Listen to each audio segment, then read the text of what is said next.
बहुत बहुत स्वागत है आपका अपने यूट्यूब चैनल वर्टेक्स ग्रुप में। तो बढ़ते हैं वीडियो में आगे की तरफ। देखो टेलीग्राम चैनल का लिंक डिस्क्रिप्शन में, तो यार जाकर ज़रूर ज्वाइन कर लेना। और चलो पहले नोटिफिकेशन देखते हैं। यूपीएससी, ईपीएफओ, ईओए और जो एपीएफसी की डिटेल नोटिफिकेशन हमारे सामने आई है।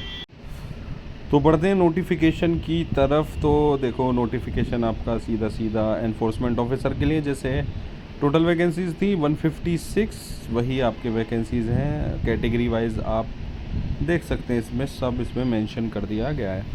देखो पे स्केल की बात करें, एनफोर्समेंट ऑफिसर, अकाउंट ऑफिसर का जो पे स्केल है वो that is level 8 as per 7th central पे कमीशन, ठीक है ना। एज 30 ईयर्स है आपके, तो 32 का जो इंतज़ार कर रहे थे वो नहीं है भैया, 30 एज है for unreserved and EWS, 33 for OBC, 3 years for relaxation and 35 years for SC/STs and 40 years for PWBDs, ठीक है ना।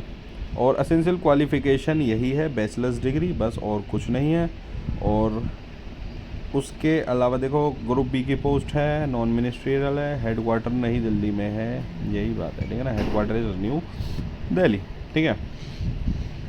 और अब बात करते हैं अपनी अगली वैकेंसीज़ की, यानी that is APFC assistant provident fund commissioner.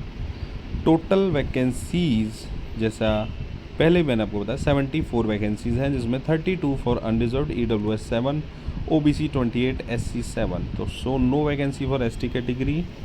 And pay scale की बात करें, लेवल 10 है 7th सेंट्रल पे कमीशन पर। इसमें उन कैंडिडेट्स के लिए फ़ायदा है जिनकी एज ज़्यादा है। 35 ईयर्स है for unreserved and EWS category, 38 for OBC, 40 for SC, 35 for STs, क्योंकि यहाँ पर वो जनरल कैटेगरी के हिसाब से ही कैलकुलेट होंगे, इसीलिए 35 ईयर्स रखी गई है for ST category and 45 years for PWBDs। And essential qualification वही बैचलर्स डिग्री है। डिज़ायरेबल मांग लिया है, डिज़ायरेबल यानी उनको प्रेफरेंस दिया जाएगा जिनके पास डिप्लोमा होगा किसी कंपनी लॉ में, लेबर लॉज या पब्लिक एडमिनिस्ट्रेशन में। जो मैंने आपसे पहले भी कहा था कि आप डिप्लोमा कर लेना, ALC में काम आएगा, असिस्टेंट लेबर कमिश्नर में। जिन पर है वो उनका यहाँ पर अच्छे से इंटरव्यू में अगर वो पहुँचते हैं, इंटरव्यू अच्छे से देते हैं, तो उनके लिए एक अच्छी प्रेफरेंस बन सकती है। अदरवाइज़ ऐसा कोई ज़्यादा ज़रूरी नहीं है। देखो बात करें अब अपने इसी पर, सो हेडक्वार्टर न्यू दिल्ली है एंड प्रोबेशन 2 ईयर्स का है। उसके अलावा अगर इस स्कीम की बात करें तो भैया एग्ज़ामिनेशन की तो CRT यानी कंबाइंड रिक्रूटमेंट टेस्ट है, एंड वही एक एग्ज़ाम है। देखो जैसे पहले मैं आपको बता चुका हूँ, उसमें सिंगल एग्ज़ाम है, 300 मार्क्स का सिंगल एग्ज़ाम है, 120 क्वेश्चन है, 2.5 मार्क्स का एक क्वेश्चन है, और 2 घंटे का टाइम है, ठीक है ना। इंग्लिश हिंदी दोनों में आएगा, MCQs आएगा, और 1/3 की नेगेटिव मार्किंग है, जो हमेशा UPSC के ज़्यादातर एग्ज़ाम या मोस्टली हर एग्ज़ाम में ही देखा जाता है। सिलेबस की बात करें तो English and Indian culture, heritage, freedom movements यानी मॉडर्न हिस्ट्री बेसिकली, और developmental issues and present trends in Indian economy यानी इंडियन इकोनॉमी, एंड पॉलिटी है, जनरल साइंस है, कंप्यूटर है, एलिमेंट्री मैथमेटिक्स यानी 7th 8th क्लास तक की मैथमेटिक्स है, and statistics and general mental ability यानी कि रीजनिंग। उसके अलावा industrial relation, labour law, social security in India जो इस एग्ज़ाम में आता ही है, principle of accountancy, auditing and insurance. उसके अलावा current events of national and international importance यानी कि करंट अफेयर्स है। वेटेज की बात करें 75% कैलकुलेट होगा आपका, 75-25 के रेशियो में होगा, यानी 75% आपका कैलकुलेट होगा CRT कंबाइंड रिक्रूटमेंट एग्ज़ाम का, और 25% आपका कैलकुलेट होगा फॉर दी इंटरव्यू, ठीक है ना। और देखो इंटरव्यू के लिए इन्होंने कर रखा है 100 मार्क्स का जो इंटरव्यू होगा, उसमें जनरल EWS कैटेगरी के लिए मिनिमम 50 मार्क्स, 50% यानी 50 मार्क्स आपको चाहिए।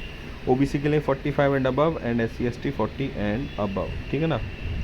और बाकी एग्जामिनेशन सेंटर्स आपके 78 सेंटर्स इन्होंने मेंशन यहाँ पर करे हुए हैं। देखो एक चीज़ है, इन्होंने अभी डेट नहीं दी है, लेकिन डेट मैंने जो आपको बताया 30 नवंबर ही है, उसी को मानकर चलो, क्योंकि बहुत जगह हमने नोटिस देख लिया अलग अलग स्टेट्स में 30 नवंबर को सेंटर बुक कर लिए गए हैं एग्ज़ाम के लिए ना, ठीक है ना। तो 30 नवंबर को ही एग्ज़ाम है।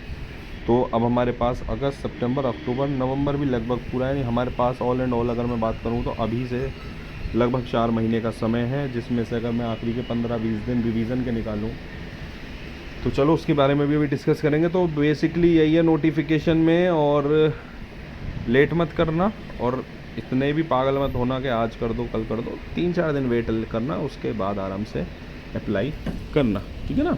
तो बढ़ते हैं अगले अपने टॉपिक पर, that is how to prepare. देखो अब कैसे प्रिपेयर करें सर इस एग्ज़ाम को। देखो आज जब मैं वीडियो अपलोड कर रहा हूँ दैट इज़ 29 जुलाई, हमारा एग्ज़ाम है 30 नवंबर, ठीक है ना, यही है आपके सामने, ठीक है जी। 30 नवंबर को हमारा एग्ज़ाम, तो हमारे पास लमसम अगर मैं पकड़ता हूँ तो 120 डेज़ है। अब इस 120 में से 120 डेज़ है। अब आप एक चीज़ समझें, 100 डेज़ ही मानकर चलें आप, 20 डेज़ तो बिल्कुल छोड़ दीजिए लास्ट के रिवीजन के लिए, ठीक है। ओनली 100 डेज़ को ही आप मानकर चलें, ठीक। अब हमारे पास है 100 डेज़, हमें टारगेट करना है 100 डेज़ में। अब हाउ टू प्रिपेयर, देखो मैं ये चीज़ कह रहा हूँ, मैं अब आपके लिए अराउंड 50 to 60 क्लासेस, वो केवल और केवल एग्ज़ाम ओरिएंटेड होंगी। हम उसमें टॉपिक पर चर्चा करेंगे, बाद में हम प्रीवियस ईयर MCQs PYQs भी उसमें लगाने वाले, ठीक है ना। 50 to 60 क्लासेस होगी, ठीक है ना। अब टॉपिक उस हिसाब से उठाऊंगा मैं जो लास्ट के 3-4 ईयर्स के EPFO के एग्ज़ाम में आया है जिस टॉपिक से, और ALC में आया है या UPSC के और एग्ज़ाम में आया, ठीक है ना, उस हिसाब से उठाऊंगा और उसी क्लास में आपको MCQ की प्रैक्टिस कराऊंगा, या MCQ प्रैक्टिस की मैं क्लास अलग से आपके साथ लूँगा, ठीक है ना। तो अब ऐसे प्रिपरेशन करनी है, बाकी अपनी प्रिपरेशन करते रहे। एक चीज़ और देखो, सेपरेट प्लेलिस्ट में कर दूंगा हमारे चैनल पर, अराउंड 20-25 क्लासेस पड़ी हैं ऑलरेडी EPFO की, उसकी मैं एक सेपरेट प्लेलिस्ट कर दूंगा EPFO प्लेलिस्ट करके, ठीक है ना, और उसको देख लेना। और वहाँ से आपकी मॉडर्न हिस्ट्री तो कवर हो जाएगी लगभग आधी, मॉडर्न नहीं थोड़ी मेडिएवल कवर हो जाएगी, एंशिएंट भी थोड़ी सी हो जाएगी, उसके अलावा और भी टॉपिक्स कवर हो जाएंगे, ठीक है। तो चलो यार स्टार्ट करते हैं, और कल या परसों से ही स्टार्ट करने वाला हूँ मैं इसको क्लासेस को, ठीक है। तो बस एक ही चीज़ है यार, चैनल को सब्सक्राइब कर देना, और इस बार ये एग्ज़ाम हमें हर हाल में क्रैक करना है, ठीक है। ठीक है, मिलते हैं किसी और दिन फिर। Thank you, have a nice day.